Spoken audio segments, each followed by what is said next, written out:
चाणक्य नीति।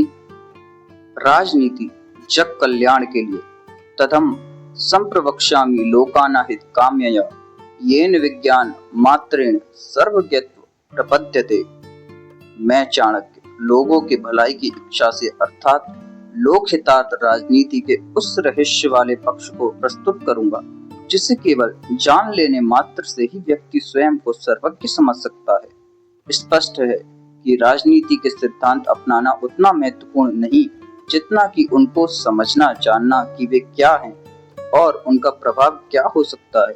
इसलिए उनके नीति शास्त्र का परायण करने वाला व्यक्ति राजनीति का पंडित हो सकता है। इसलिए आत्म कल्याण ही नहीं जग कल्याण के लिए राजनीति को जानना बहुत जरूरी है। शिक्षा सुपात्र की मूर्ख शिष्योपदेशेन दुष्टा स्त्री भरेड़ चा दुखते संप्रयोगेण पंडितोष व्यवशीदति। मूर्ख शिष्य को पढ़ाने से, उपदेश देने से, दुष्ट स्त्री का भरण पोषण करने से तथा दुखी लोगों का साथ करने से विद्वान व्यक्ति भी दुखी होता है।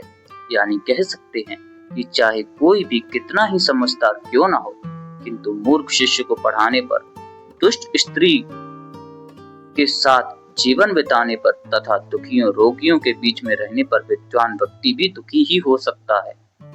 साधारण आदमी की तो बात ही क्या है। अतः नीति यही कहती है कि मूर्ख शिष्य को शिक्षा नहीं देनी चाहिए, दुष्ट स्त्री से संबंध नहीं रखना चाहिए, बल्कि उससे दूर ही रहना चाहिए और दुखी व्यक्तियों के बीच में नहीं रहना चाहिए।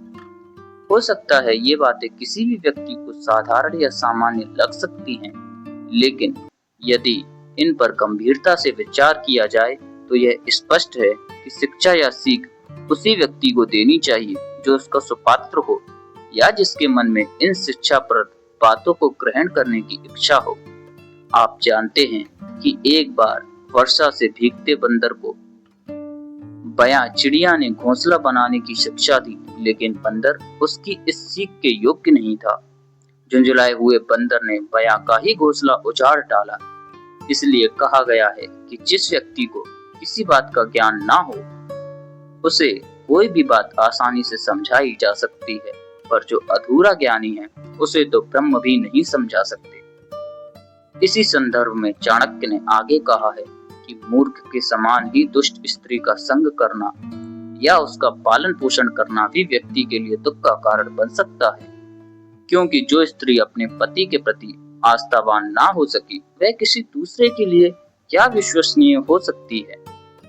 नहीं, इसी तरह दुखी व्यक्ति जो आत्मबल से हीन हो चुका है, निराशा में डूब चुका है, उसे कौन उबार सकता है। इसलिए बुद्धिमान को चाहिए कि वह मूर्ख, दुष्ट स्त्री या दुखी व्यक्ति से बचकर आचरण करे। पंचतंत्र में भी कहा गया है, माता यस्य गृहे नास्ति भार्या चा प्रिय वादनी अरण्यतेन गंतव्य यथारण्य तथा गृहम्।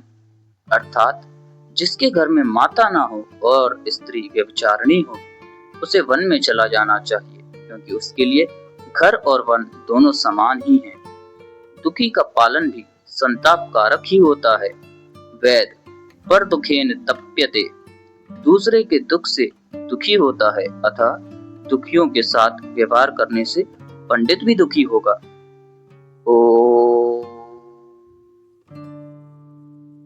राम कृष्ण की प्यारी गैया सारे जग की माता है।